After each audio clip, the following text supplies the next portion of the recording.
All right. Hey, everyone. Hello, and welcome back to the podcast. Today, well, you'll have to wait and see what comes from it, but it's going to be a 25 minute long conversation just with myself as I present the progress from the last couple of weeks. And to say the least, and as I posted on Nostra recently, when things move, they can move really, really fast. So I hope you enjoy this. If you're interested in AI and how it's affecting small businesses, where you're at, well, this could well be the episode for you. And I'm going to share with you a presentation that I've made. And so I hope you find this valuable. All right. So,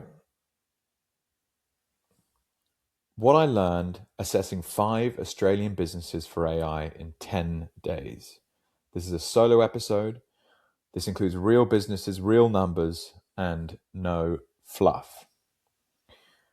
What once felt overwhelming now feels exciting. Lewis, director of a construction and landscaping business, Melbourne, just a day or so ago, after receiving the AI roadmap or AI assessment that I have given to him. I'll repeat that. What once felt overwhelming now feels exciting. Boom. It is exactly the kind of feedback that I thought would be possible, but required a load of work, a lot of testing, and some trial and error. So, let me explain. Why have I just done what I've done over the last 10 days?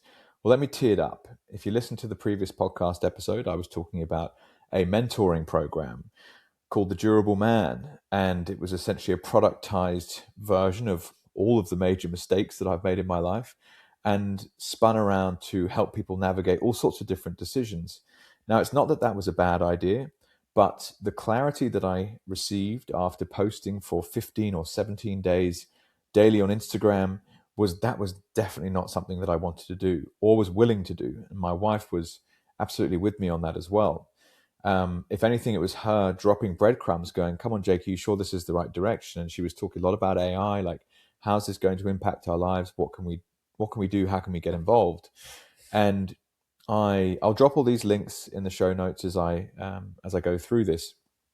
But essentially, I was thinking, like, is this definitely the right direction? I'm not sure.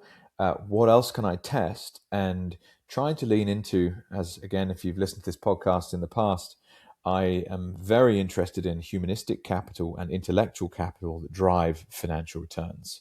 And one of the big things I've been leaning into is listening to my wife, using her sense and intuition as a way of seeing around corners, avoiding mistakes, but also seeing opportunities. It's like, come on, Jake, look at this, look at this. And she's literally leading me towards it. I'm like, okay. And this is the upshot of that once I finish this episode. But where's this all going? So, Durable Man, I decided to pause for the time being in favor of looking much more closely at like what AI business opportunities are out there. And the starting point was an Instagram reel, just one of those pointless scrolling moments. And I'll put the link in the show notes. And this guy's interviewed by someone on the street, microphone chucked in his face. How would you build a big business? He's like, well, I'm actually out. I've exited. I'm done. I wouldn't do it. But if I did, I would be looking at the big consulting websites and I would be looking at the market disruption reports that they create and figuring out how I could, as a small entrepreneur, use those to build something of value. And I'm like, great point. So I hop online and there it is right in front of me. Deloitte, a November 2025 report talking about the AI adoption in Australia for small businesses and some huge high level stats. And I've got it here on the slide. So 1 in 3 businesses don't know where to start with AI. And the gap, therefore, isn't necessarily access because everyone can access it. It's clarity. It's like, how do you even do that? And it's obvious in some ways. I see so much content and adverts focused on AI implementation, but it's like, what's the step before that? It's like, well, what's the business? Where are the bottlenecks? Where are the pain points? Where do you waste time? What's causing you frustration? One of my favorite questions from the week as I've gone through the process of developing a product is, if you had a magic wand and you were to wave it right now, what is the one thing that you would love to never have to do again? And it's like testing the same problem from different angles with similar questions. And I love this stuff. I've done it many, many years now, doing kind of startup focused customer discovery. It's like, oh my God. And then I can build the product myself, as I'll explain. So Instagram Reel, that's a good angle. Let me see what consulting stuff's out there. Boom, there's the Deloitte report, 1,000 people in their research. It's like I can't necessarily go and do 1,000 person research piece tomorrow, but I can use this. Interesting.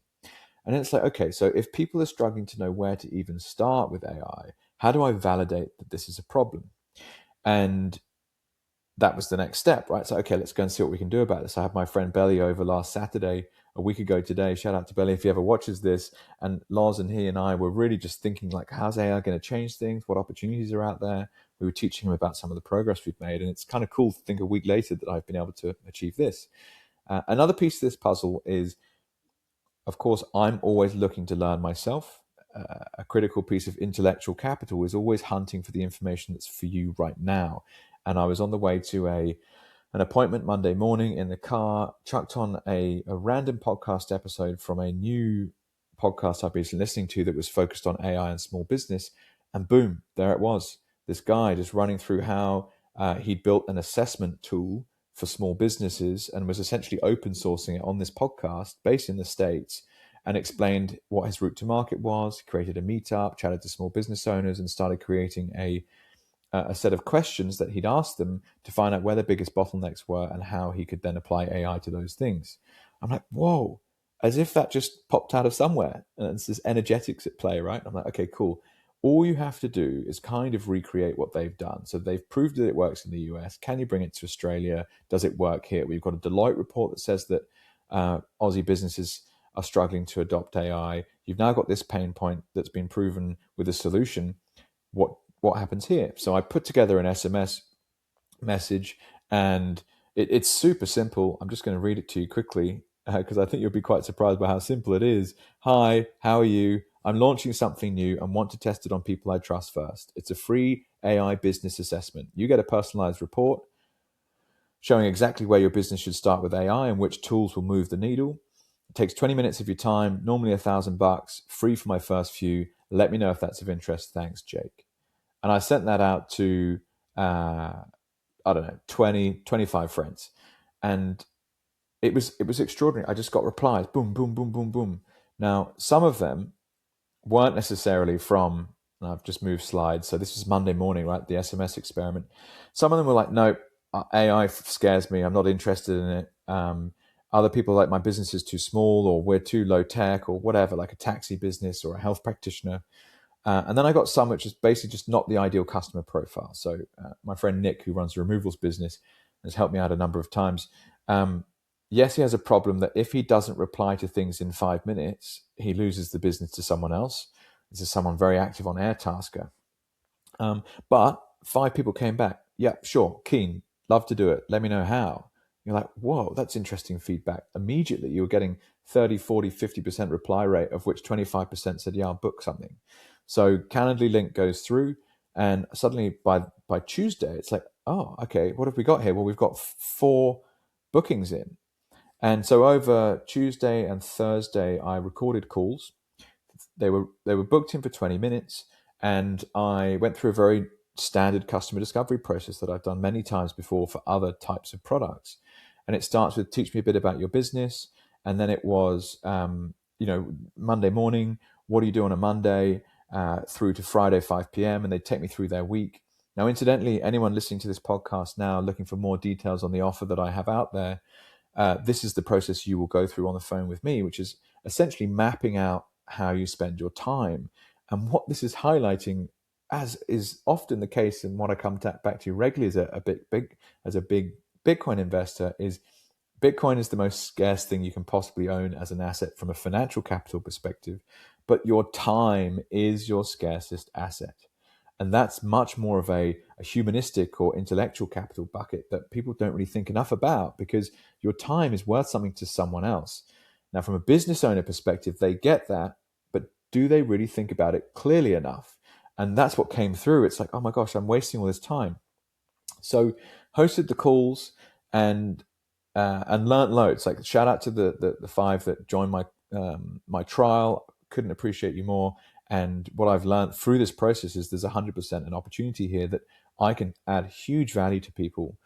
Now, the report process. Hang on, have I skipped a slide there? No.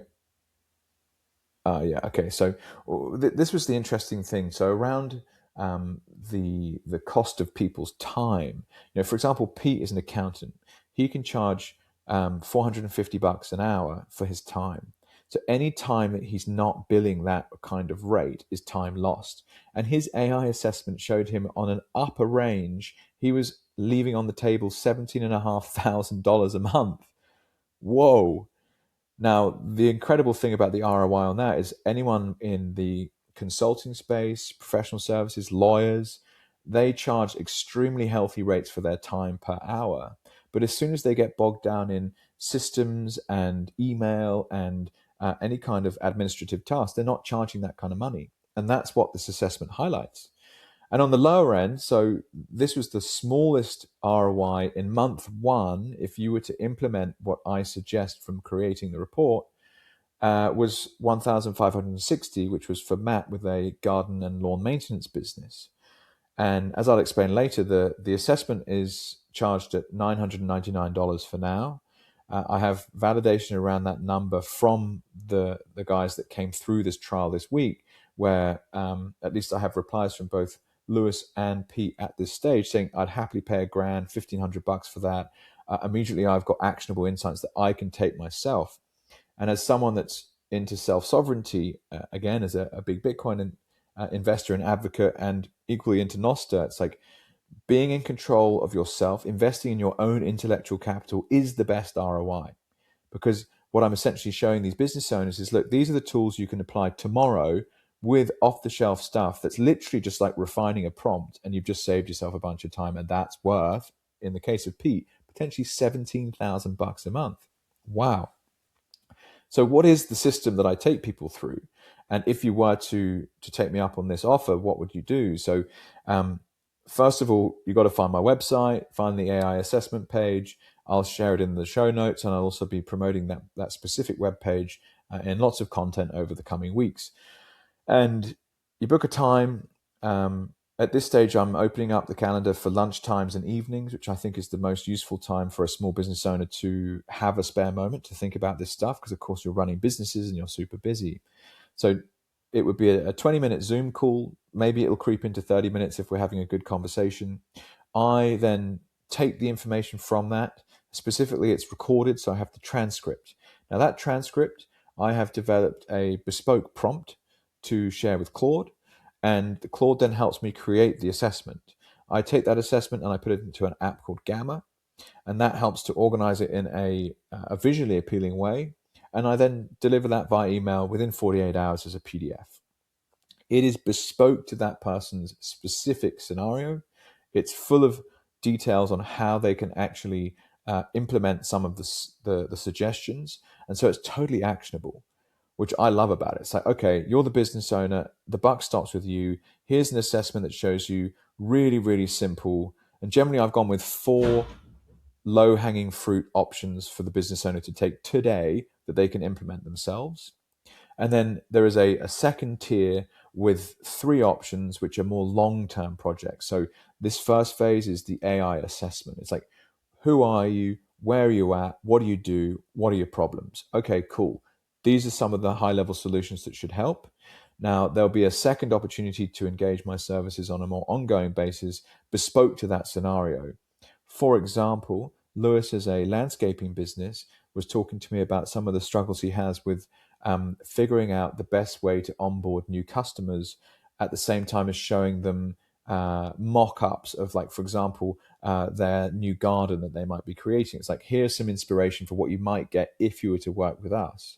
Now, to provide that inspiration, he's using his designers, which are high-value time, but you don't necessarily get immediate return in terms of revenue from those different mock-ups. So it's like, okay, could we perhaps use AI to take all of the work that we've done in the past, have a database or idea bank of inspiration to then share bespoke to the new customer's scenario. Now, that would be a more custom AI build, is something that I could help do, but requires more resources and more time. Much more specifically, it's like, are you using a note-taking app for Zoom calls, which you can then have as an action task list for every time you speak with one of your managers? And that was the low-hanging fruit. You're like, okay, cool. So there's lots of stuff that can be recommended to business owners it's incredibly obvious. It's sitting right there. But the second set of eyes is the helpful piece, because you're obviously busy, tied up doing all sorts of stuff to keep your business going.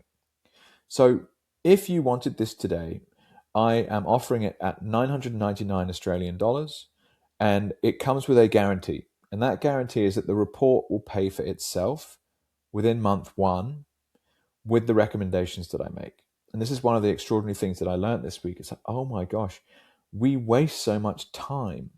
Now, that fact is only true because of this next wave of technology that's at our fingertips, but is misunderstood, which is the AI wave. And it's essentially automation of time spent at a laptop where previously you're clicking.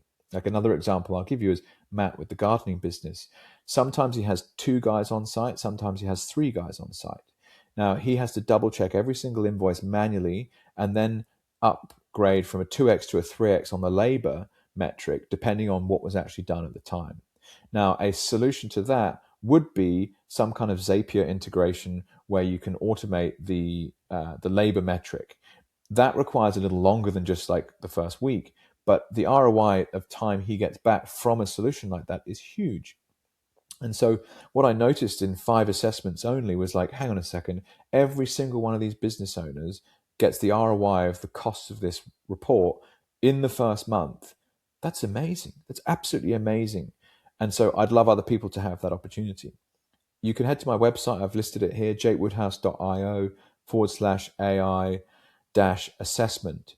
I'll drop the link in the show notes as well. And the offer is live. So this podcast going out now, I'm going to start a proper content program. And this is essentially the updated direction that I'm going to take the podcast in over the coming months. And I'm really excited about it because it's how do you say this? It's a representation of the last few months and how far I've had to evolve to come up with something that's actually compelling.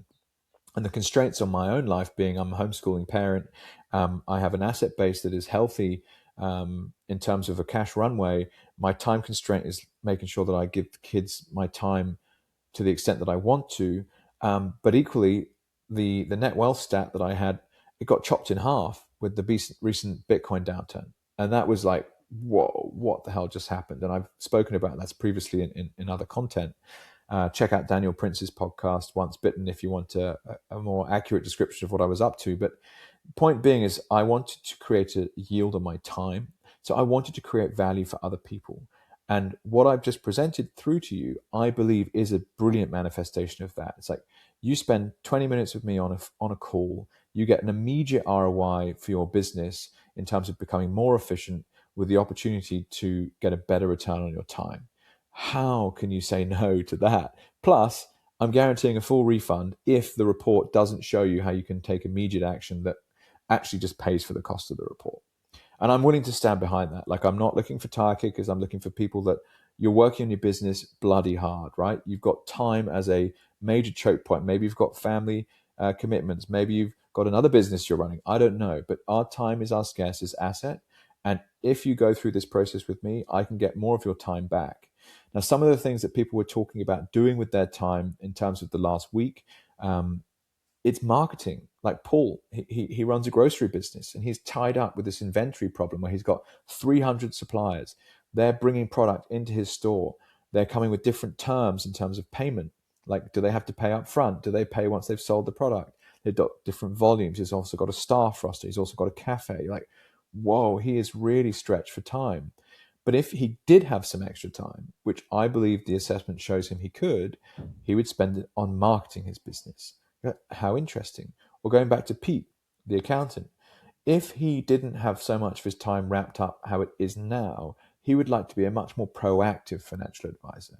So he would be going out and he'd be checking in with his customers much more regularly. He'd be thinking about things for them on their behalf. And I'm like, God, that would be cool as a financial service.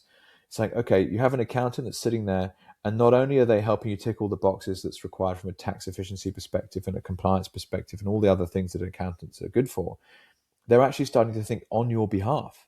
It's like, wow, I've just helped someone become more efficient and add more value in their world. And that's what makes me so excited about this.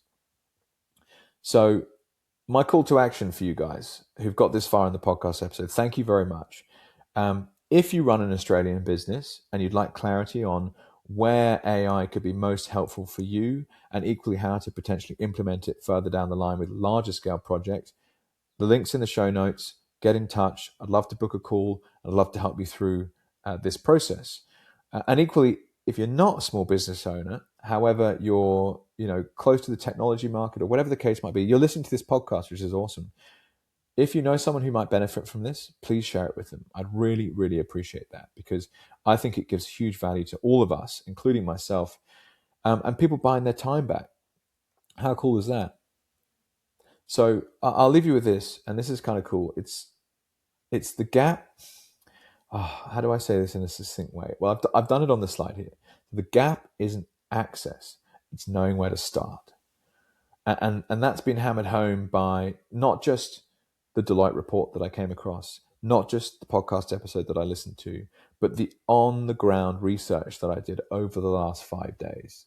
Where it's like, yes, there's immediate demand. People were like getting straight back to me. There's a bunch of people that said, I'll do the call, never booked it in. There's a bunch of people who came back to me saying no initially, but then they wanted to. It's like, sorry, we're booked up. The first 5, they're gone. The free access is finished now. And I've got great validation around what the price should be. And I'm going to run with that. So it's a really fun process to have been through. I'm very excited. And like my note said that I referenced at the start on NOS, it's like when things move, they can move really fast. And so that's my intention here. I'm hoping that you found this valuable. I'm always open to feedback from everyone, whether that's positive or negative. Reach out hi@jakewoodhouse.io on email, and I'll be firing this out across multiple different content platforms, so you can find me on those. I guess I'll leave you with a final thought, which is like, what is AI and what can we do with it? And to me, it's like, it's just a tool, right? And the carving knife I've got downstairs, I could go and kill someone with that if I wanted, or I can, cut some food and cook a beautiful dinner for my family. A mobile phone could be used to, some horrible pedophile could be grooming a small kid, or you could be, calling a close family member that's had a difficult time recently. The user is in charge of the tool. So in my view, the key is to make sure that you're leveraging this tool as best as possible. And what seems to be very, very clear is this next wave, we're calling it AI, but it's really just, it's a technology wave. And it allows us to become more efficient with the technology stack we already have. And so even just this idea that like, oh my God, and I was playing with Claude recently, getting it to do tasks in my Chrome, which is still a beta product for the AI business Claude and the product Claude. But it's like a specific use case being I've produced podcasts for many years. And the podcast production process is like, find the guest that you like, reach out to them, have a conversation, say, can we book a call, book in a call. If they turn up, because often things get in the way and they reschedule, you record for 60 minutes, you take the recording, then you got to download it somewhere, then you got to put in a different editing app, then you got to chop out the ums and the ahs, then you got to publish it and schedule it across a bunch of different platforms. Like, whoa, this is a really tricky process. It's a lot of laptop time to actually make it happen. I haven't built this yet, and I think I will just as a use case as I show how I go through this process of working with AI. But I could now get Claude's skill to do that for me, providing I build the correct prompts. And that's time, potentially an hour on the sofa, maybe more, that I'm getting back on a Monday night if I was still producing long form guest podcasts. And that reminds me actually of an interesting experience I had recently, which I'll share, which is in between reading that Deloitte consulting report and the process of finishing up with the durable man. Another idea that I was trying from an AI perspective was precisely that. It's like the efficiency of content production has just been compressed. And there's now tools like Higgsfield.ai, where I was basically looking at, if I don't have to find a guest, record a call, do all the production process, then publish it with then long form and then short form clips, what does that look like with AI today? It's like, well, actually, you can completely design a customer avatar, right? And you can then create short form scripts, 20, 25 seconds long, with voices that you get from a business like 11 Labs. And you could create Instagram reels using then Higgsfield AI, where you have a profile picture of the specific person you're trying to go after that Higgsfield generates as your thumbnail. And then you have a voiceover matching all the text that you write. And Claude writes all the transcript as well, depending on what you want it to say or what problem point you're marketing to. And I guess the interesting part was I had a whole strategy. I was like, right, I gave it a name. It was called Rova. And I was looking for geographically constrained businesses that had high customer lifetime values, that knew that Instagram was valuable, but just were doing not very well with it. And it came up with the idea of, or I came up with the idea using Claude of focusing on skin clinics. You type into Google Maps, there's 10 skin clinics on the local high streets. Okay, are they all on Instagram? No. Are all the ladies that use those clinics on Instagram? Yes. If they're not on Instagram, why are they not on there? And they kind of know at the back of their heads, the owners of those businesses, that they should be. Or they've tried, and you can find their Instagram profile. The last post was 2 months ago. Because it's exhausting, right? Creating all the content. So I was like, hang on a second. What if you don't have to ever do long form content again, and you just use an entirely AI-driven process to create short form reels? Anyway, you can go and have a look. It's called @Rova Clinics on Instagram. It failed because I suddenly realized that the amount of AI-driven slop that was going to be online very soon, because I was creating short-form movies that were Hollywood-style trailers for skin clinic owners, and I was trying to get into the head of a skin clinic owner that knew that they were failing at Instagram with the content on Instagram. And I love the concept, but actually what it taught me, I think, is that the most valuable content in the years to come is going to be human-centric, emotional, heart-driven, real stories. And hence, I'm going to continue creating a podcast. And in this case, it's a podcast about using AI tools. So Rover was like a kind of another attempt, like, how can I use AI? Well, can I use AI to completely remove me from the content production process? And the answer was not quite. I still need to be part of it because I believe that that's the best way to actually deliver value to people. We're going to start to like glaze over, right? It just be like AI video, AI video, AI. Do you know what I mean? It just won't stop the scroll. Whereas a real story from a real person, I think, is crucial. But could I compress the production time on the back end and take half the amount of time it used to take to create a long form podcast? Yes. And that's something that I will do. Anyway, I've started a rant at the very end of this episode. What a journey, right? What a time to be alive. I'm incredibly fortunate to have the support of my wife, to have the decisions that I've made in the past. Win, oh my God, brilliant. Lose, well, you learn, right? So the harvesting process of the last 4 or 5 months has just been extraordinary in terms of intellectual capital. It's like, what happens when the driving force of your wealth strategy is actually very volatile to the upside and downside, and it chops in half, and you've had lifestyle creep and your life's got more expensive, and you weren't working for someone else, and you didn't have any interest in ever giving your time to someone else ever again. Whoa. Well, in some ways, this is the manifestation of that. So really appreciate you joining me today for the podcast. If you have anyone who's a small business owner is interested in how they might apply AI to their business, just get in touch. Or if you're a small business owner, also reach out because I'd really like to help. Thanks so much for your time. I hope you enjoyed the episode.